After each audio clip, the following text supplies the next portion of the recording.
La commission du fleuve Mékong indique que la Chine a pour la première fois formellement informé les nations riveraines de ses plans de gestion des eaux. La Thaïlande, le Myanmar, le Laos, le Cambodge et le Vietnam ont été informés de l'intention de la Chine de libérer d'immenses quantités d'eau du barrage de Jingrong dans le Mékong pour soulager les régions les plus affectées par la sécheresse. Mais malgré la générosité de ces décisions, certains pensent que la sécheresse perdurera encore longtemps. C'est l'artère qui véhicule la vie dans toute une partie de l'Asie du Sud-Est. Le grand fleuve Mékong fait vivre plus de 60 millions de personnes. Mais aujourd'hui, le fleuve est sans vie.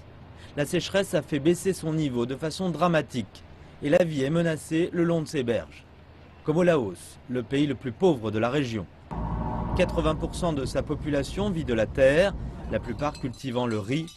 Or, sans eau, aucune récolte n'est possible et c'est la pire sécheresse depuis 90 ans. Lao Luang Kod a 57 ans et travaille seule la terre.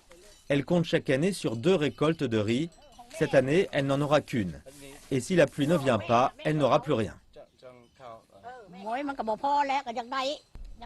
Il n'y a pas assez d'eau ici. Je veux construire un petit barrage pour avoir assez de riz pour me nourrir. Je ne peux plus faire pousser de légumes. Sur l'autre berge, en Thaïlande, la situation est la même.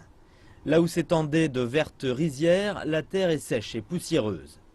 Les fermiers disent qu'ils vont s'en sortir. Cependant, l'an dernier, ils ont réussi à produire une maigre récolte.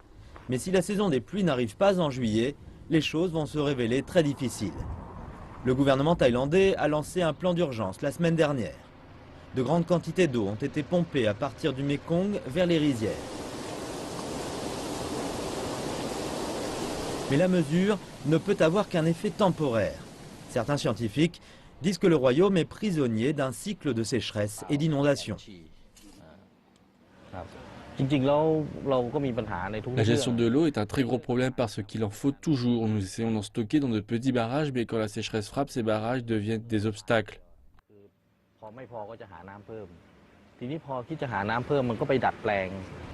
Les eaux libérées par la Chine vont apporter un soulagement temporaire quand elles atteindront cette portion du fleuve dans quelques jours. Mais avec le changement de comportement du phénomène El Niño et l'impact du réchauffement climatique, le fleuve ne sera plus la force qu'il était autrefois.